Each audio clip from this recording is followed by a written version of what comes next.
Pemirsa, Gubernur Jawa Barat Ridwan Kamil resmi melabuhkan diri ke Partai Golkar Golongan Karya dan menduduki posisi Wakil Ketua Umum Penggalangan Pemilih dan Co-Chair Badan Pemenangan Pemilu Bapilu Partai Golkar. Partai Golkar menjadi bukti keseriusan Ridwan Kamil untuk melaju di kancah politik nasional. Akankah bergabungnya Ridwan Kamil mengubah peta koalisi pada Pilpres 2024?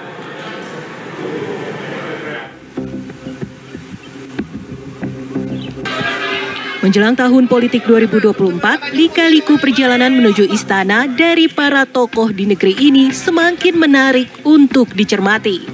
Yang terkini, Gubernur Jawa Barat Ridwan Kamil resmi melabuhkan diri di Partai Golongan Karya dan menduduki posisi Wakil Ketua Umum Penggalangan Pemilih dan Co-Chair Badan Pemenangan Pemilu Bapilu Partai Golkar.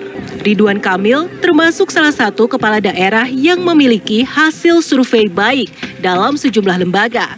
Ia populer dan memiliki elektabilitas tinggi. Hasil survei Poltreking 21 hingga 27 November 2022 yang melakukan simulasi 3 pasangan Capres-Cawapres yang hasilnya jika Ganjar Pranowo dipasangkan dengan Ridwan Kamil maka akan memiliki tingkat elektabilitas tinggi yaitu 30,5%. Disusul pasangan kedua Prabowo Subianto Erick Thohir 28,2%. Dan di posisi ketiga, Anies Baswedan Agus Harimurti Yudhoyono 27,7%. Akankah bergabungnya Ridwan Kamil mengubah peta koalisi dan pasangan Capres-Cawapres di 2024? Tim TV One mengabarkan.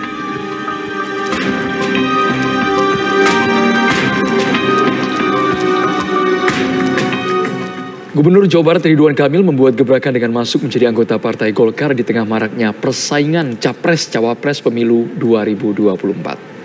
Akankah Ridwan Kamil berpasangan dengan Erlangga Hartarto? Sejauh ini kita ketahui Koalisi Indonesia Bersatu dekat dengan Presiden Jokowi, di mana Jokowi dekat dengan Ganjar Pranowo dan Erick Thohir.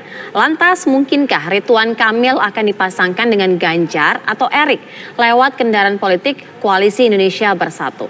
Untuk membahasnya sudah bergabung bersama kami Ketua DPP Partai Golkar Aceh Hasan Syazili dan juga pakar politik Hanta Yuda. Selamat petang Bapak-bapak. Selamat petang, Assalamualaikum.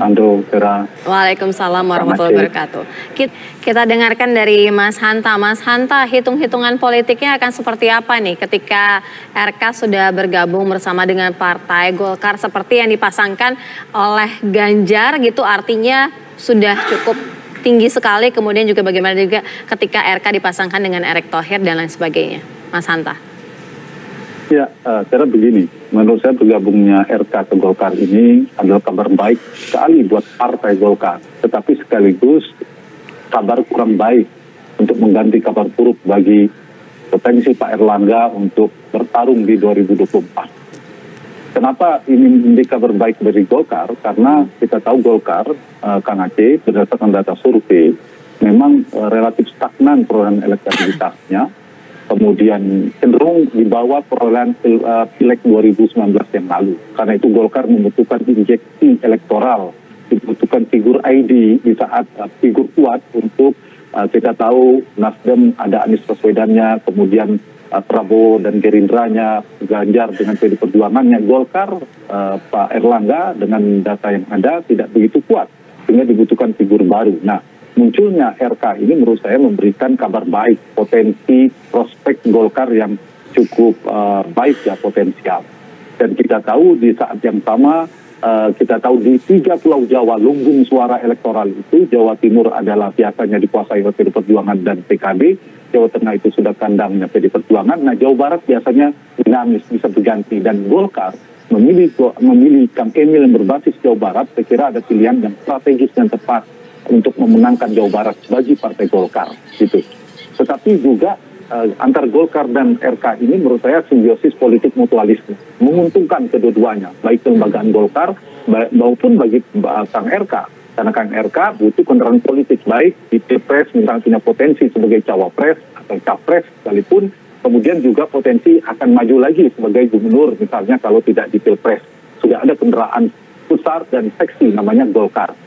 Nah, keduanya saling menguntungkan. Tetapi di sisi yang lain, saya ingin memberi semacam sebuah gambaran analisis ya dari sisi Mas Erlangga. Pak Erlangga sebagai ketua umum Golkar yang sudah menjadi capres Golkar, saya kira mulai membuka peluang beliau masuk era menjadi kingmaker.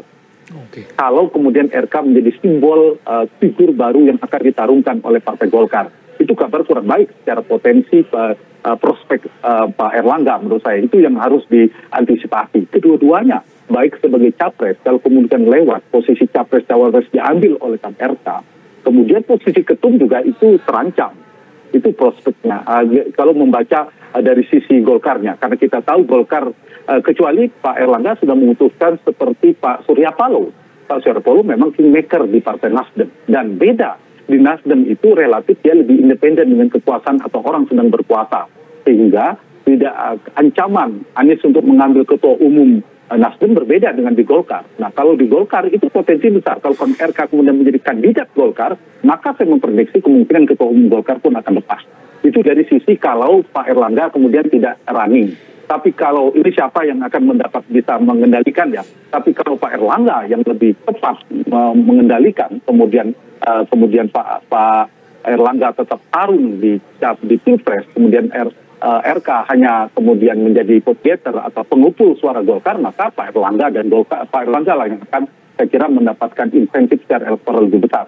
Saya kembali tadi yang ditanyakan Sera. Kalau dipasangkan Erlangga dan RK, secara realistis ketika Pak RK masuk di Golkar menjadi warna kuning, menurut saya hampir mustahil, maaf saya menganalisa, karena Golkar belum cukup untuk mendukung capres-cawapres, sehingga hampir mustahil di KIB, kemudian dua-duanya Golkar. Yang paling mungkin itu Pak Erlangga berpasangan dengan yang lain. Atau RK, kalau dengan PDI Perjuangan ada Ganjar Pranowo atau Mbak Puan. Atau di dalam internal KIB ada Erick Thohir bersama PAN, atau ada Sandiaga Uno dan sebagainya. Saya kira itu petanya yang agak sulit. Kalau memasangkan antara RK dan Erlangga atau Erlangga dengan RK, dua-duanya dari Golkar, sementara Golkar masih membangun koalisi, menurut saya sulit ya bagi KIB untuk dibangun. Begitu. Kalau dari luar Golkar, Mas, kalau bijikan Mas Hanta kan di KIB yang capres potensial Ridwan Kamil. Tapi kalau Ridwan Kamil dipasangkan selain Erlangga Hartarto agar bisa suaranya paling tidak tinggi elektabilitasnya, dengan siapa ini Mas Hanta? Dengan Ganjar kah atau dengan tokoh lainnya?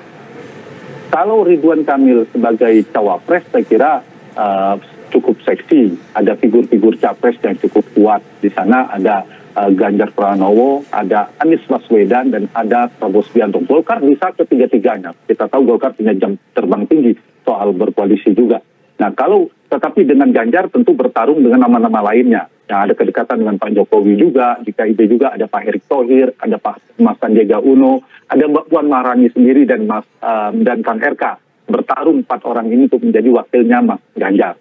Kalau arahnya ke Anies, belum ya, meskipun tidak menutup kemungkinan. Karena Golkar bersama Pak Jokowi di dalam KIB. Bersama Pak Prabowo juga sepertinya tidak seintens di KIB dengan PD Perjuangan. Itu kalau sebagai cawapres, Andrew. Tapi kalau misalnya KIB dan PD Perjuangan berpisah atau tidak berhasil membangun koalisi, PD Perjuangan mengusung nama sendiri apakah Ganjar atau Puan, Ganjar Puan atau Puan dengan orang lain, kemudian Ganjar tidak maju atau Ganjar maju melalui PD Perjuangan, maka potensi RK juga muncul di KIB. Bisa sebagai capres atau sebagai cawapres. Nah, siapa yang bisa dipasangkan dengan RK? Ada beberapa nama. Kita lihat kedekatan dengan PAN, KIB kan 3 partai itu, PAN yang cukup kuat figurnya. Kita lihat yang RK, Golkar, kuning, kemudian Erick Thohir, PAN yang sangat dekat dengan Pak Zulkifli Hasan di warna birunya, kemudian warna hijaunya itu yang belakangan cukup dekat adalah Sandiaga Uno. Jadi 3 figur ini kalau dilihat saya kira ada faktor-faktor yang menarik ya. Tentu ada faktor figur kuat atau kingmaker di belakangnya yang juga saya kira menarik melihat dinamika KIB ini. Ada RK, ada Erick Thohir, dan juga ada Sandiaga Uno yang kemudian mungkin bisa dikaitkan dipasangkan dengan Ganjar Pranowo. Nah, kalau itu konstelasinya seperti analisa saya di awal, Andrew, yang harus diantisipasi oleh Mas Erlangga. Pak Erlangga kemungkinan bisa jadi akan menjadi kingmaker dalam konteks ini. Kalau bicara dalam konteks elektabilitas, gitu. Jadi kalau bicara capres-cawapres bagi Pak Kang RK, politik masih sangat dinamis. terlalu cepat menyimpulkan bahwa pasti menjadi capres cawapres siapapun sekarang ini. Mas Ganjar pun belum pasti. Jadi masih cukup dinamis. Yang kedua, multi variabel. Variabel menjadi cawapres dan capres itu banyak sekali. Kang Aceh mungkin sangat paham sekali. Jadi sangat dinamis nanti dan dinamika. Tapi paling tidak RK, apalagi Pak Erlangga, Pak RK dalam konteks ini kita bahas, itu juga punya modal awal dari sisi elektabilitas, dari sisi boarding pass atau partai yang sudah punya namanya PDI bernama Golkar. Tergantung dinamikanya di internal bersama Pak Erlangga tadi. Ditambah tentu faktor logistik dan sebagainya. Ini yang saya kira dinamisnya. Yang kedua, kalau masih ada waktu, Andrew, penting juga untuk memasangkan itu bagi seorang capres kuat, dia akan melihat dua variabel mencari pasangannya. Apakah RK sebagai cawapres ya, atau RK-nya sebagai capres. Yaitu satu, mempertimbangkan, memaksimalkan basis dia sendiri. Karena itu dia mencari cawapres yang di basis dia. Supaya semakin setuju pemilihnya, semakin membesar, sehingga figur yang dicari adalah figur dari basisnya. Yang kedua, dia akan memperluas ceruknya atau mencari orang-orang wakil yang berpotensi bisa memecah suara basis lawan. Nah, Kang RK, saya kira bagi Ganjar atau capres lainnya itu masih tanggung di antara dua variabel ini. Misalnya Ganjar, kalau ingin mengambil memaksimalkan basis massa, itu orang dekat dengan Jokowi. Pak RK itu bukan satu-satu orang-orang yang paling dekat di persepsi publik. Kalau ingin memecah suara di Jawa Barat, maka tantangannya apakah sanggup memecah basis Prabowo dan Anies Baswedan. Dan kita tahu Anies dan Prabowo sangat kuat di Jawa Barat sebagai capres.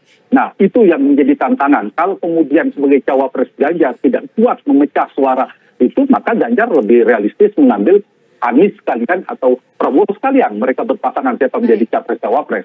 Nah, itu saya kira yang dari faktor yang saya katakan dinamis. Tapi apapun, Kang RK menjadi faktor yang positif bagi Golkar, dan Golkar menjadi kendaraan potensial dan seksi bagi Kang RK. Oke, kita langsung